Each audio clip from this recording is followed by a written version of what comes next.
সত্যজিৎ ঠাকুরের ব্যাপারে কি এমন জানেন উনি? পারিয়া সৌরভকে আলাদা রেখে কথা বলছেন? হবে হয়তো কোনো ইম্পর্টেন্ট ইনফরমেশন। তোমাদের ডিজাইন বিক্রির টাকায় ও একাই ফুর্তি করছে, আর মানে তোমরা কোনো লিগ্যাল স্টেপ নাওনি কেন? ইয়েস, এটাই পারফেক্ট জায়গা।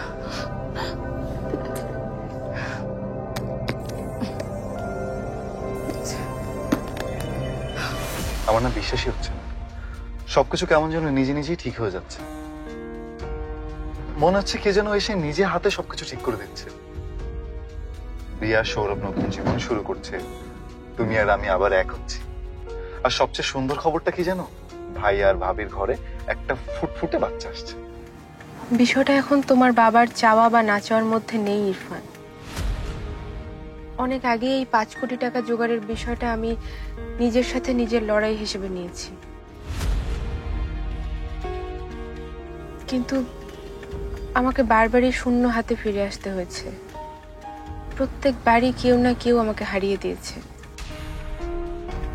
আর যতবার আমি হেরেছি ততবার আমি নিজের কাছে নিজে আরো বেশি ছোট হয়ে গেছি। এই টাকাটা জোগাড় করার জন্য আমার বাবাকে কত কিছু সহ্য করতে হয়েছে।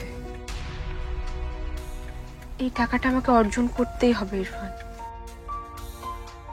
আমার নিজের জন্য, বাবার জন্য, প্রতিটা স্বাবলম্বী হতে চাওয়া মেয়ের জন্য। তুমি প্লিজ আমাকে আটকেও না।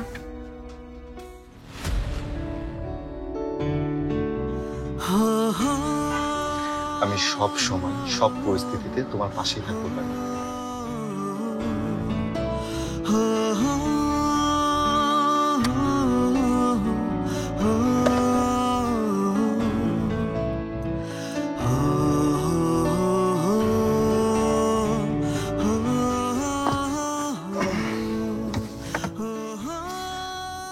এই যে ম্যাডাম, বাড়িতে চলে এসেছি, ওঠো এবার। পারি, বাড়ি চলে এসেছি। এই পারি, পারি ওঠো, চলে এসেছি। ঘুমালেই যখন তখন না হয় আমার বুকে একটু ঘুমাতে, তোমারও ভালো লাগতো আর আমারও ভালো লাগতো। এই যে ম্যাডাম, ওঠেন, বাসায় চলে এসেছি তো। পারি, পারি, আরে এই পারি। Shit!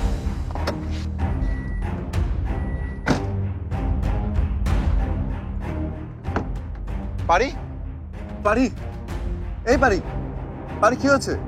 পারি কথা বলো, পারি, পারি। আমি আসতেছি।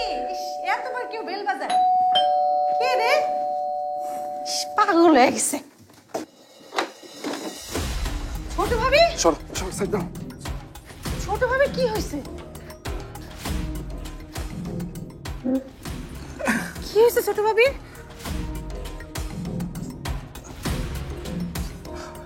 গাড়িতে ছিল, হঠাৎ করে সেন্সলেস হয়ে গেছে। তুমি পানি নিয়ে আসো তো। পারি, পারি। চাচি, ও চাচি, চাচি তাড়াতাড়ি আসেন।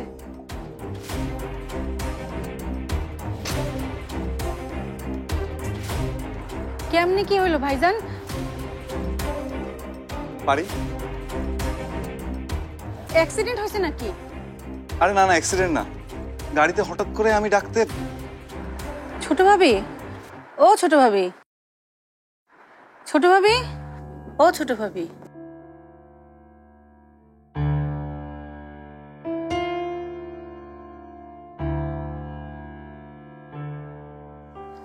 কি হয়েছে শিউলি? তুমি কি হয়েছে আমার? কি হয়েছে কি সুমির মা? কি হঠাৎ করে পারি সেন্সলেস হয়ে গেছে। সেন্সলেস হয়ে গেছে? কিভাবে? কি রে, তোর শরীর খারাপ? সারাদিন তো ঠিকই ছিল, বাড়িতে ফেরার সময় গাড়িতে ঘুমিয়ে পড়েছিল। নেমে ডাকতে গিয়ে দেখি আর সেন্স নেই। কিন্তু মা, এভাবে হঠাৎ করে সেন্সলেস হওয়াটা তো ভালো লক্ষণ নয়। আমার কাছে মনে হয় এখনই মেডিকেলে যাওয়া উচিত, চেক আপ করা দরকার। এত ব্যস্ত হয়েও না ইরফান, আমি ঠিক আছি তো এখন। আসলে গত কয়েকদিন যাবত ওর উপর দিয়ে যে ধকল গেল, ও বোধহয় সে কারণে অসুস্থ হয়ে পড়েছে। আর এই জন্যই তো আমি বলছি যে মেডিকেল একবার যাওয়া উচিত। আরে বাবা, মেডিকেলে যাওয়া আসাও অনেক ধকল। তার থেকে তুই এক কাজ কর না, কল কর ডাক্তারকে, আসতে বল বাসায়। দাঁড়া, তার আগে ওকে ধরে নিয়ে ঘরে শুয়ে দে। আসেন না, আমি নিয়ে যাই, আসেন। সাবধানে নিও সুবীর মা। হ্যাঁ, আসতে আস্তে আস্তে হাঁটেন। আসেন। কি রে, তুই এখনো ডাক্তারকে কল করছিস না কেন? করছি না। আমি তো হাঁটতে পারছি শিউলি, ছাড়ো না। আপনি কথা কম কন, আপনি আসেন। হ্যালো ডক্টর, আপনি কি একবার আমাদের বাড়িতে আসতে পারবেন? না, ভাবির কিছু হয়নি। আমার ওয়াইফ পারমিতা, ও হঠাৎ করে সেন্সলেস হয়ে গেছে। আরে না, সেরকম কিছু নয়। ওহো, আচ্ছা ঠিক আছে, আপনি সকালে আসেন তাহলে। কি রে, ডাক্তার কি বললো? উনি ঢাকার বাইরে আছেন, ফিরতে ভোর হয়ে যায়। মা, তাই বলে অন্য কোনো ডাক্তারকে কল কর। মা, ডাক্তার বললো যে রেস্ট নিতে, আর যদি খুব বেশি খারাপ লাগে তাহলে হসপিটালে নিয়ে যেতে হবে। মা, তুমি একটু সাথে থাকবে প্লিজ। তোরা তো চিন্তা করতে হবে না, আমি ওর খেয়াল রাখবো। আরে আমি হাঁটতে পারছি শিউলি, তুমি আমাকে ছাড়ো। হাঁটতে পারলেও আপনি আমারে ধইরা হাঁটবেন। ও শিউলি, তুমি ফিরে আসাতে আমি যে কি খুশি হয়েছি।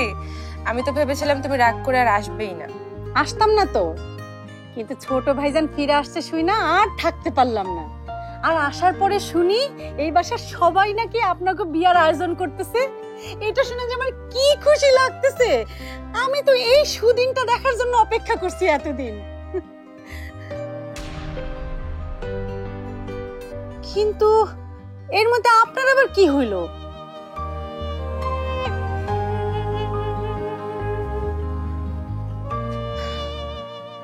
কি আবার হবে? কিচ্ছু হয়নি। আপনি কি কোনোদিন নিজের দিকে একটু তাকাইবেন না?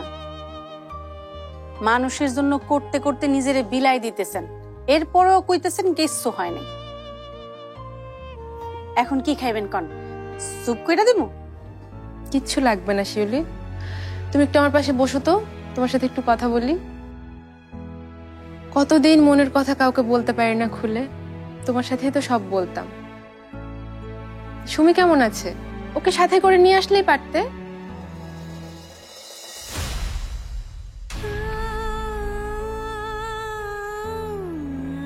কেমনে নিয়ে আসবো ছোট ভাবি? 2 বছর হয় আমি নিজেই মাইয়াটার মুখ দেখি না। কেন? থাক, এইসব কথা শুনে আপনি কি করবেন? কি করব মানে? তুমি কি শুধু আমার কষ্টের কথাই শুনবে? তোমার কষ্টের কথা আমাকে বলবে না? গরিবের আবার কষ্ট। আগে বলো সুমি কোথায়? 2 বছর ধরে তুমি ওকে কেন দেখতে পাওনি? সুমির বাবা সুমিরে জোর কইরা নিজের কাছে রাইখা দিছে, আর আমারে বাড়ি থেকে বাইর কইরা দিছে। এটা কেমন কথা? তুমি তোমার স্বামীর নামে পুলিশের কাছে অভিযোগ করনি?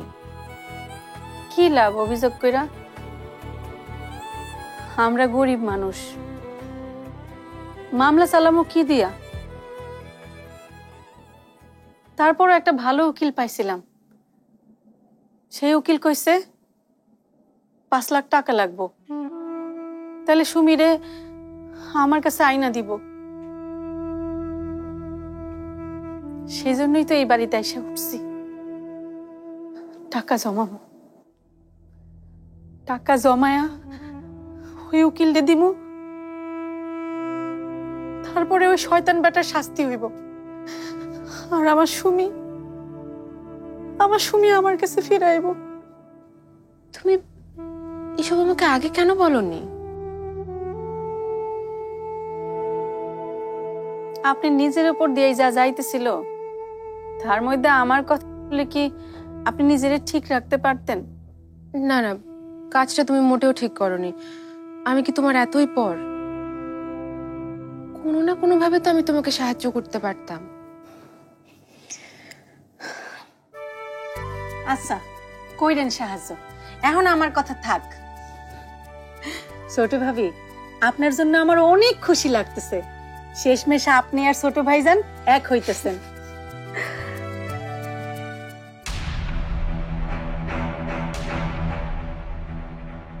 এটা কি রক্ত?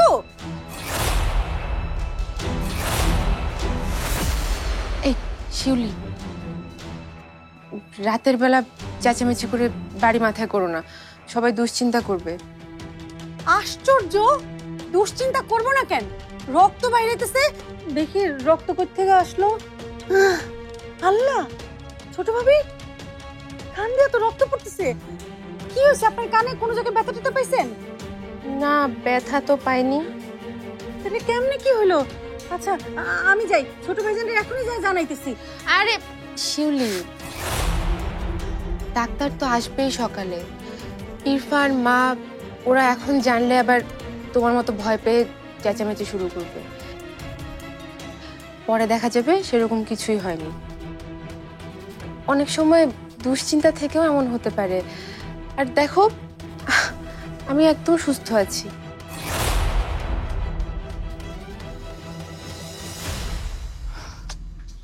হ্যাঁ, তুমি কেন কাজ করছো? তোমার তখন রেস্টে থাকতে হবে। এই যে আবার প্লাস্টিকের চপ। তোমাকে না এর আগেও বলেছি প্লাস্টিক ব্যবহার করা যাবে না। প্লাস্টিক হচ্ছে পরিবেশের জন্য মারাত্মক ক্ষতিকর জিনিস। আরে আমরা তো নতুন করে কোনো প্লাস্টিক কিনছি না, আগেরগুলোই ব্যবহার করছি। না, আগেরগুলো ব্যবহার করা যাবে না।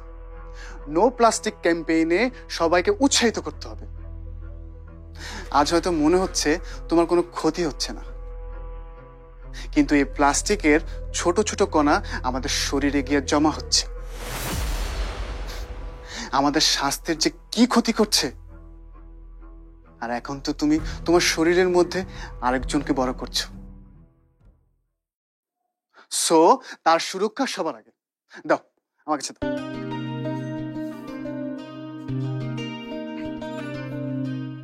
এই যে তুমি আর তোমার ভেতরে বেড়ে ওঠা আমাদের ফিউচারের জন্য। আর শোনো, তুমি কিন্তু কোনো কাজ করবে না, যদি কিছু লাগে আমাকে বলবে। আরে একটু আধটু কাজ করলে কিছুই হয় না, ওর থেকে আরো একটা না বসে থাকা খারাপ। বোঝো না এই ব্যাপারটা? হোক, তারপরেও তুমি কোনো কাজ করবে না। আমার না খুব ভয় করে, বুঝছো? যদি কোনো অঘটন ঘটে যায় তুমি কিছু করতে গিয়ে। তুমি আসলে একটা ভিতর ডিম। এদিকে আসো, বসো। তোমার প্রেগনেন্সির খবর শোনার পর থেকে আমার কাছে মনে হচ্ছে আমি পৃথিবীর সবচেয়ে সুখী মানুষ। মনে হচ্ছে যে আমার পরিবার একটা পূর্ণতা পেল এখন। শুধু আমি আর তুমি না, এখন সেও আছে আমাদের সাথে। এই অনুভূতি যে কত আনন্দের আমি তোমাকে বলে বোঝাতে পারবো না। মিতু, আরমান, তুমি অনেক খুশি তাই না? খুশি মানে আমি অনেক খুশি, অনেক অনেক। শুধু তাই না, তুমি জানো আমি আগামীকাল থেকে আমাদের বেবির জন্য শপিং করা শুরু করে দেবো। আমি লম্বা একটা লিস্ট বানিয়েছি। তাই নাকি? হ্যাঁ, এই যে এই যে দেখো, নিউ বর্ন বেবির wrapper, towel, bed set, moisturiser, body wash, আরো অনেক কিছু। অনেক ঘাটাঘাটি করে মার্কেটের সবচেয়ে বেস্ট যে প্রোডাক্টটা সেটা আমি বাছাই করে রেখেছি। বাবা, বেবির জন্য এত কিছু, আর বেবির মায়ের জন্য কিচ্ছু আনবে না?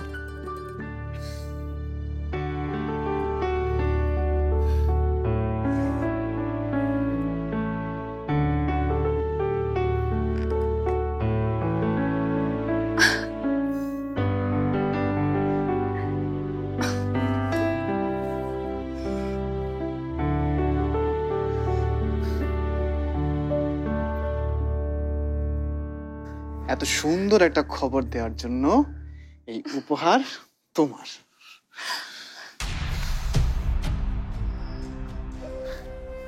আচ্ছা আরমান, মানে বেবি হওয়ার খবরে তুমি এই যে এত কিছু করছো, এত খুশি তুমি, কিন্তু কেউ যদি আমাদের বেবির কোনো ক্ষতি করে তাহলে কি করবে তুমি?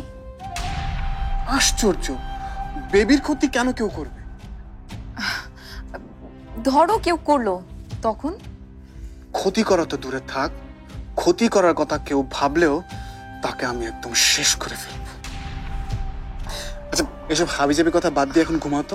তোমার কিন্তু ঠিকঠাক ঘুমটা এখন খুব দরকার, ঠিক আছে? নাও, তুমি ঘুমাও।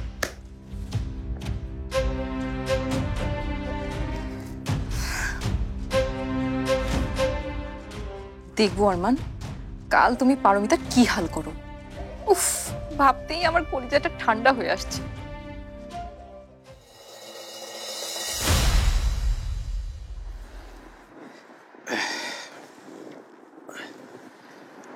মাথায় কোনো ব্যথা আছে?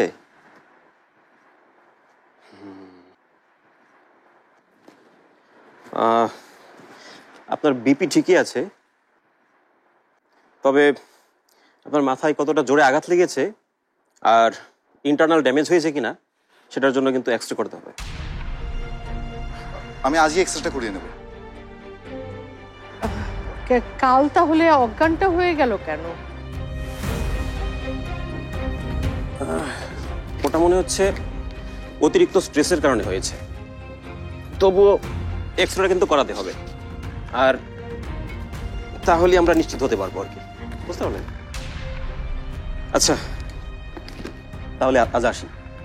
আরে চা নাস্তা খেয়ে যান। না, আজকে আর চা খাবো না, আমাকে এক্ষুনি চেম্বারে যেতে হবে। ইরফান সাহেব, আপনি তাহলে এক্সরে রিপোর্টগুলো নিয়ে আমার চেম্বারে দেখা করবেন। ঠিক আছে।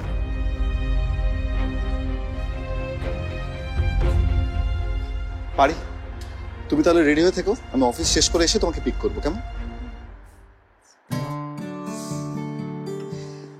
ওমা দাঁড়া, তুই আবার কোথায় যাচ্ছিস? রান্নাঘরে শিলুকে একটু সাহায্য করি।